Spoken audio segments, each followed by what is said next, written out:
All right, we'll move into the next panel discussion. Scaling up for success, large-scale source-to-pay deployments. I already see scaled up here as well. So, welcome on stage. And then, okay, we do it by range. Sophie Marquet, Group Chief Procurement Officer at SPIE. Yeah, that is the best one. So, welcome. And Damien Rovillian, Director Procurement Enablement at the Heineken Group. I think we did hear about this company today, or? Damien, welcome. Thanks. And I'm also pleased to welcome Caroline Lacroix, I should know because it's my team, Regional Vice President at Zycus for EMEA, coordinating the session now. Over to you, Caroline. Thank you, Jochen. Okay. Welcome to the Scale Up for Success large-scale source-to-pay deployment session.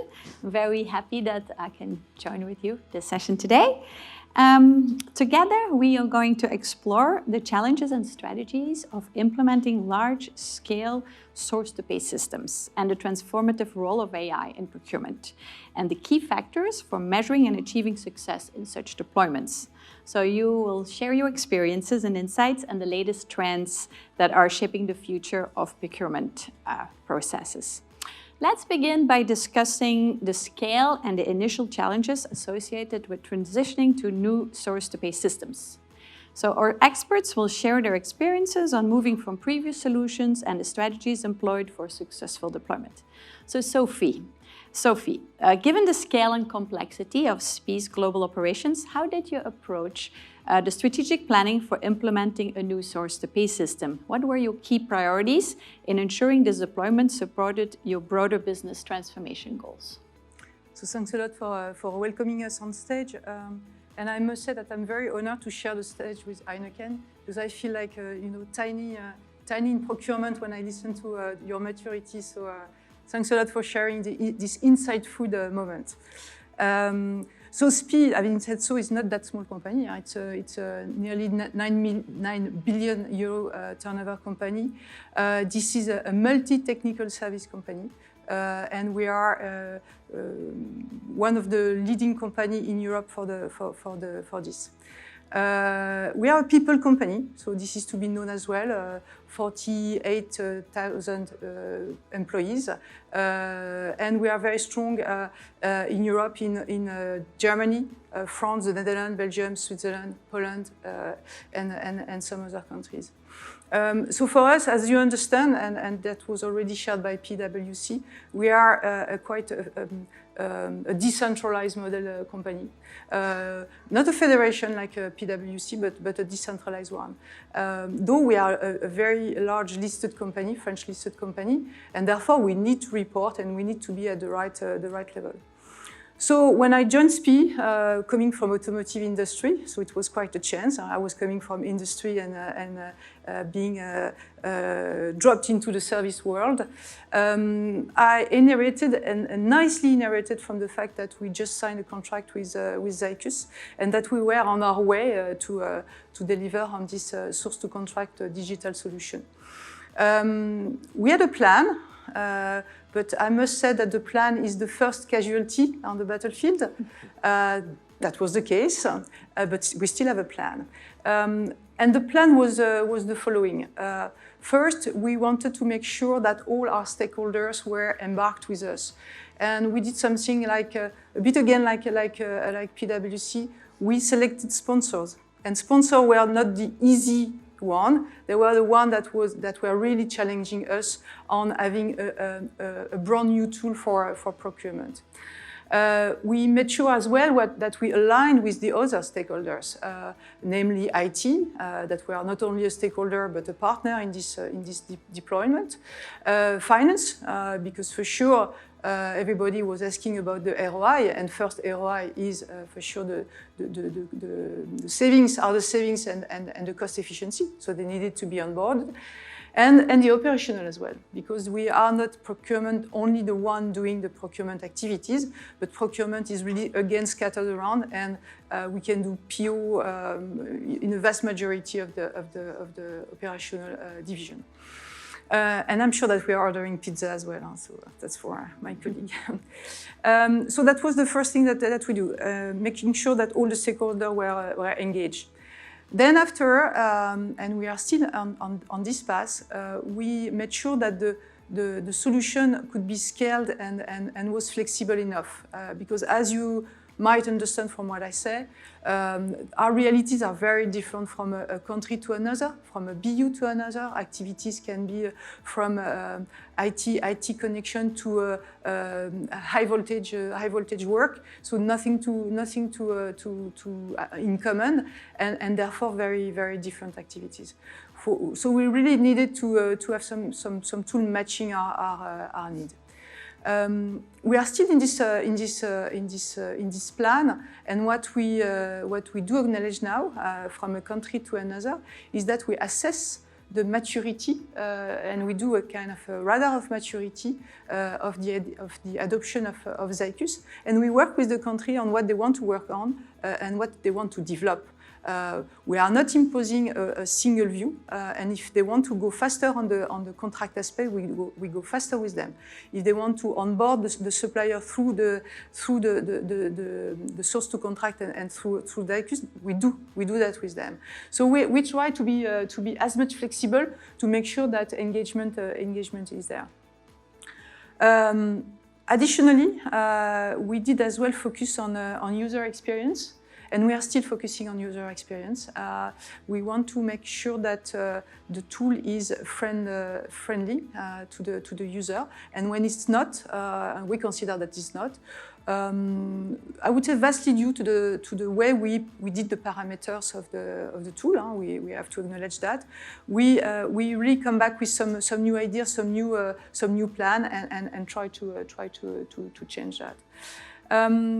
Last but not least, part of the plan, we do continuous feedback and continuous loop of improvement. It was as well said this morning. You cannot deploy a tool and then after go home and say, okay, this is okay, job done, and we'll come back, we're going to use it as it is. No, things are not like this for many reasons. One for me is the human factor. Maybe we haven't spoken too much about this morning, but in the companies, when you are rolling out this type of tool, this is usually maybe the first time or the second time for all the users. So they are confronted with many choices that they have to do during the phases of deployment, of design, and then they are confronted with their choices after. And sometimes it doesn't match to what really they needed, and the way they're going to use the tool is a bit different. So we need to acknowledge that in continuous loop. And that's what we do. We do a lot. So that's a long journey. The plan is evolving. Yeah. So we took it back from the battlefield. We are dusting it off, trying to make it as lively as we can, and pursue the progresses. Thank you, Sophie. So Damien, change management is key in such rollouts. Can you share with us the criteria and strategies that Heineken found effective, and how did you manage the organizational shift to a new process? Sure, Caroline. So as Hervé explained, let's say earlier, we are a very highly decentralized organization, right, with more than 80 business units. So indeed, team management is the things not to miss. And indeed, we have a couple of points that we think are crucial not to miss this one. The first one, I would say, it's a kind of, let's say EB support at the top of the company. So as an example, in Heineken now we are on the way, let's say, to deploy the P2P suite of Zycus. And of course, this, let's say, is crucial for us that this project is on the top 15 of the company. Because there is clear segmentation when we look at the general manager between are you part of the top 15 program of the company or not. And the first thing we did, I think quite well, is indeed to be in this top 15. Then we are sure that we are on the priority of the OpCos, operating company. The second thing I would mention is we need to be clear. Yes, we are a decentralized company, but we aim for standardized way of working. So this means we need to have a clear template, global template on how we want things to be done on the local level, and we will keep, of course, some room for little tailoring, little improvement here and there, but we need to be crystal clear towards our operating companies that there is a way forward, and it's a bit more fit to standards than, let's say, accommodating local needs. The first topic, I think that is also that helps us a lot. I think it's bundling OpCo together or business units together. So we create when we went live for the source to contract suite, we make some regional wave. So it was 20 OpCo at a time, let's say, per region. So big wave. And when now we are doing P2P, it's a bit more smaller. It's 2 to 4 OpCos because it's much more complex. But still, this gives the feasibility for, of course, for us as a program manager to find some efficiencies, and for the OpCo to learn together and to go through this change management together. So this is really crucial because they are not just alone, like the center and the local OpCo, and then the center is pushing to implement way of working from the center. No, they are all together, and they try to find solution also. And there is also some different in terms of maturity between OpCos, so they can support each other for the change. So this is also very important. Another thing, and you name it as well, Sophie, it's a continuous improvement. So when we implement wave by wave, we need to learn from what we just did, right? It's mobilizing a lot of people, this P2P deployment around the world. We have D&T colleagues from the center, D&T colleagues from local procurement team, global procurement team, Zycus, of course, in this case. And all of these people need to work together. And each time they approach a wave, they learn something. So we have a process to capture all the learnings in that we call the deployment Bible for each program manager or each project manager to feed, let's say, this document, that we always put the bar a bit higher each time we go to the next wave. And last but not least, and you also mentioned it, of course, when the P2P, let's say, tool is going live, the job is just starting, right? So we are all happy indeed that we meet the deadline and we go live and we have a good hypercare period, and then the project team is leaving. But then this is where we need to be very careful, let's say, that the OpCo will not go back again or make some regression to their previous way of working. So every month we have some call, and of course we prioritize all the pain points that are still there, because yes, it's happened that the go live is there, we out, and then still we have the backlog of capability functionalities that we need to improve. This needs to be taken care of. If not, over time you will see your adoption rate going down, and this is the worst thing that can happen, that we all, let's say, eat a good cake for the go live, and then 3 months to 6 months after, there is an adoption rate very low. Thank you. So as we understand the initial strategies, let's shift our focus on how success is measured and what are the key performance indicators that drive these large-scale deployments. Sophie, when assessing the success of source-to-pay deployments, what are the broader strategic outcomes that you focus on?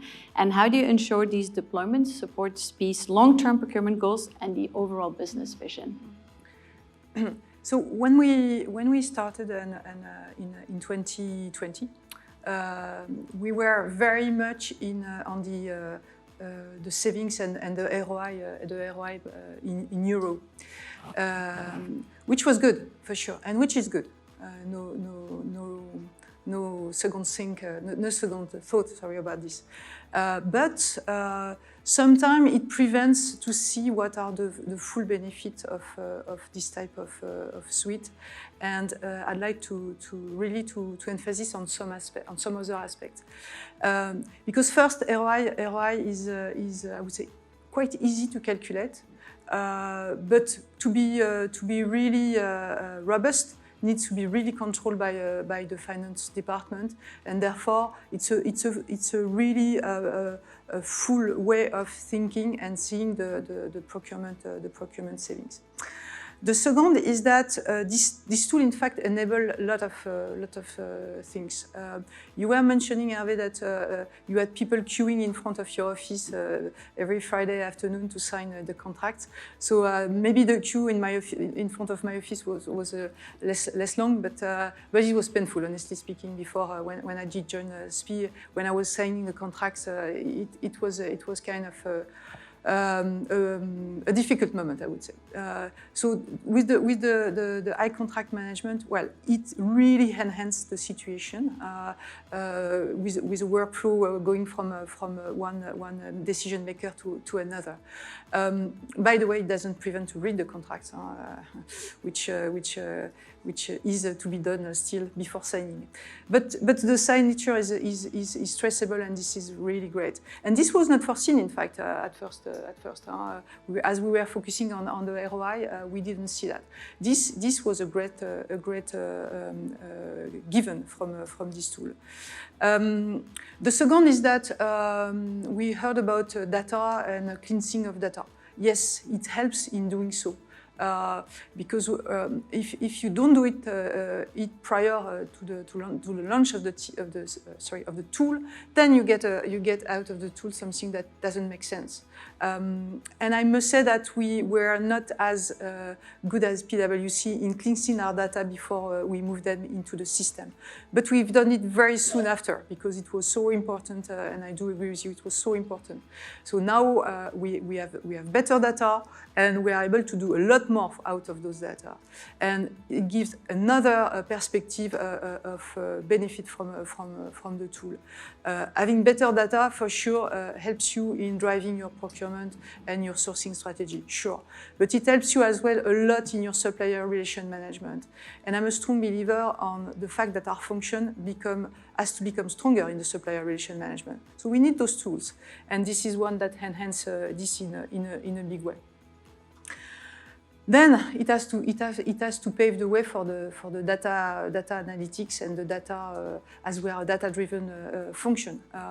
And again, if I hadn't put that, or we hadn't put that in place, during the last 4 years, we would be faced with all the new regulations. So, namely the CSRD, namely the decarbonation with the Scope 3. We would be faced with a huge issue.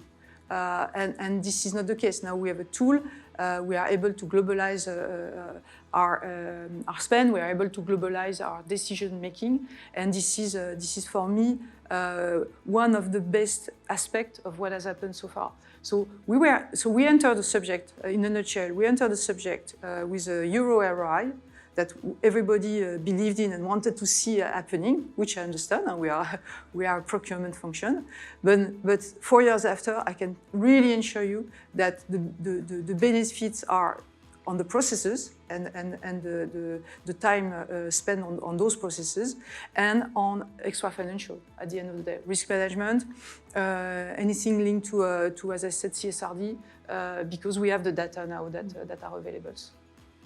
Thank you, Sophie. Damien, in your extensive experience measuring success, it does go beyond the numbers. So how did you collaborate with Zycus to measure success of your transformative project?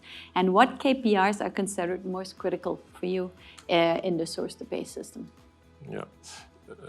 At the end, it all goes to the 3 E's, right? As we all know about the efficiency, effectiveness, and user experience. But the mover of all KPIs will be always the adoption rate, because if your tool is simply not used, then no efficiency and there is nothing. And for this, we collaborate quite a lot. When we approach an OpCo with Zycus, we are making sure that there is no, which we call the leakage spend, right? So by comparing the legacy spend versus the spend that is going through Zycus, then we can already understand, okay, where are, let's say, the leakage that we need to fix. And most of the time, it's not like the user doesn't want to use the tool. It can be also just training. It can be, re-explain the need for change. And at some point, to solve this, of course, at the beginning, there is a few months that we just look and we don't touch. But at some point, we just, cut the access of the legacy system. because then it's the best way, and even if sometimes it can sometimes a bit raise questions or challenge from the operating companies, ultimately it's the best way to do. And I explain it simply, it's a bit more complex than this. And we experience this, now we are working with Zycus on this, because at the beginning we were very black and white. Okay, this category of spend will go in Zycus. So we expect all the spend of this category to land into Zycus. Because good to mention maybe that Zycus, we are using the source P2P suites only for the indirect spend, while the direct spend or the MRP run, let's say, items still go to SAP. So this is why, but at the beginning we were very black and white. This spend for this category, 100% should be there. And then when talking, we found some limitation coming from the tool. And then we amend a bit the spend or our expectation towards what the tool could accommodate. And working with Zycus development team, we are now capable, if I take one example, of processing the POSM material, so all the POS, so point of sales display that you find on the bar, in Zycus since 2 months. But at the beginning, when we started the journey 3 years ago, it was not possible. So now we need to organize ourselves some kind of retrofit action to come back to the previous operating company that went live without this capability in order to get this POSM spend into the tool. So this is one example of how we collaborate specifically on this user adoption.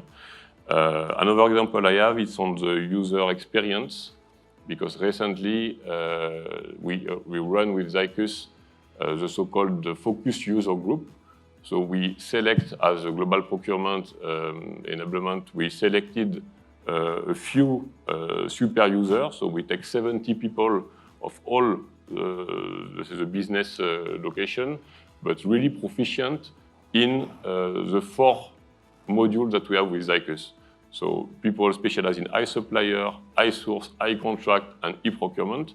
We put them on the room, different session, and we go very deep on what do they think about the tooling. And then all this data will be consolidated, and of course at the end we will share the responsibility. Heineken will take his part, because likely there are some questions around the processes that are not so good, and then Zycus will take their part, and then ambition is on Executive Connect every month that we share with Hervé, with Chiranjib on a regular basis, the result of the improvement coming from the user group. Then we have a very, let's say, healthy loop to make sure that we always improve, let's say, the tooling and the digital experience. Thank you, thank you. So you had something to do with the deep value new slogan, I guess, because you like to go deep. Yes. Yeah. Good. Finally, let's discuss the future outlook of source-to-pay systems, especially the role of artificial intelligence and other emerging technologies, and consider what organizations should focus on when planning such a transition. Sophie, if you look ahead into the future, how do you envision integrating technologies such as Merlin AI to help achieve your procurement transformation goals and drive the future of procurement at speed? So to start with, I'm a believer on AI for sure. So I hope that it won't go down too quickly. This is the curve we saw. So I hope it stays high and it becomes sustainable as well, because we all know that that's going to consume a lot of resources. So it needs to be done wisely to make sure that we can take the benefit out of AI. Though having said so, we are at the phases of having the basis right, even though if we said that the basis are always to be optimized, so that's what we do on a daily basis. But for sure, we're going to be confronted to just starting by these regulations where we need to report on many data points. We need to manipulate a lot of data. We need to feed them in many systems. And we are just the same number working at the end of the day. So when I talk to my procurement staff and I say, okay, now you've got to do CSRD reporting, you've got to decarbonize, you've got to manage the risk, you've got to, and they consider that this is at the top of the job, which is not, and this is part of the job now. But for them, they are overwhelmed with this, with those requests, and those requests are not going to vanish overnight. They're gonna be higher. So we need to find solutions, and AI for me is the way. Where do we have to where do we have to start with AI? So this is a question I asked myself not a year ago, and I decided, in fact, first to raise awareness on AI, because there is not one reality. There are plenty of ways of tackling the subject, and my team and I did a training on AI. Kind of, okay, get together, try to understand what we're talking about and what could be the use cases for procurement. And this is a start for me. Don't take for granted that, and I'm sure you don't, that everybody understands what AI is about. I'm the first one not to understand. So need really to build the knowledge and awareness on this. The second is as I said, to find the right use case. So we are working on some already, very much dedicated to the worries that we have. So making sure that we are able to retrieve the right data points from our organization in a timely manner, in a homogeneous way, and qualitative way. So this is what we are looking at the moment, and we have some proof of concept on this. Now, if I have a look and a dream about Merlin AI, because I saw a lot of boxes and I love the slide, and I hope I can get the page after this session. One of my big worry is to have a lot of suppliers. So you quoted the number of your suppliers. I'm nearly ashamed to do so. I've got 71,000 suppliers. Okay, so for 5 billion euro spend, so it's a lot, honestly, a lot, and it's because we are doing a lot of different activities, from project to management, very small, very regional. So there is a reason for this legacy, for sure. But now we need to tackle that, and I would dream of an AI that would lead me the way. Okay, AI, help me in streamlining my supplier database and in making it efficient for the future of SPI and for how SPI is heading, to what SPI is heading at. So that would be one of my dreams. If I can be answered in the next 2 minutes, that would be ideal, and that would show that AI works. Thank you for that. Damien, as AI continues to evolve, its impact on sectors like procurement is profound.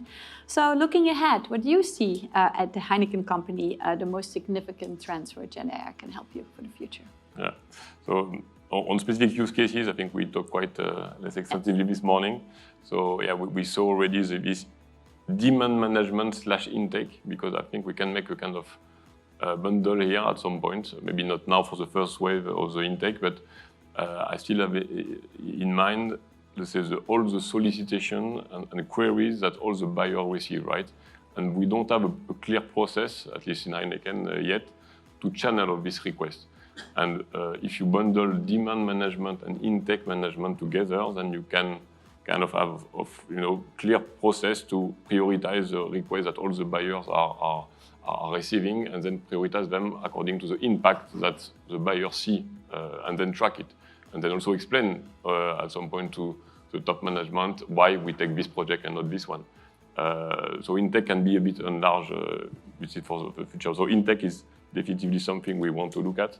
The second one, indeed, autonomous negotiation, especially for the tail spend, because now we are working with Candex. We have a solution for the tail spend management. So instead of indeed creating the vendor account in our ledger, then Candex will do it for us and then take care of the payment.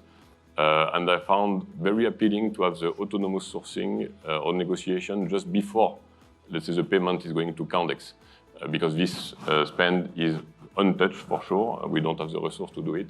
So every single euro that we will do as a saving is incremental compared before the tool. So it's easy ROI to sell as well to any CFO. And the third one that I will highlight is the spend reclassifier. So spend reclassifier is, I think, fundamental, right? For every procurement team, your procurement team will strive as strong as your data on spend analysis is.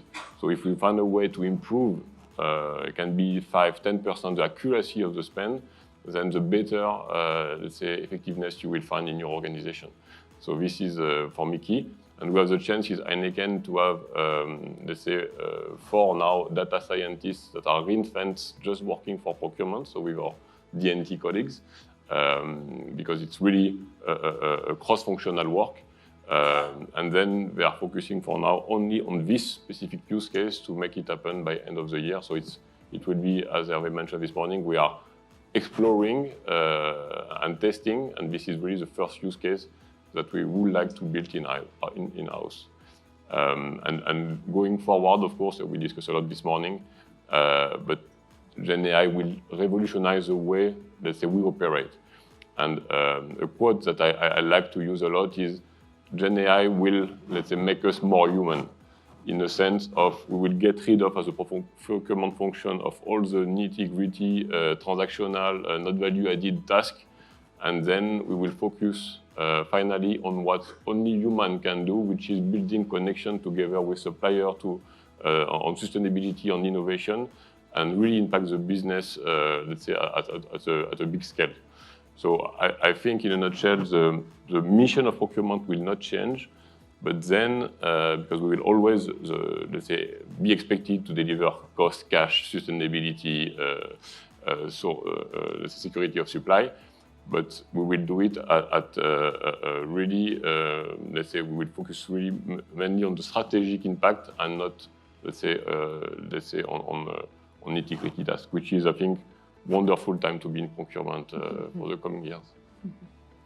Thank you. Thanks, Sophie. Thanks, Damien, for your valuable insights. Thank you. Thank you. Thank you.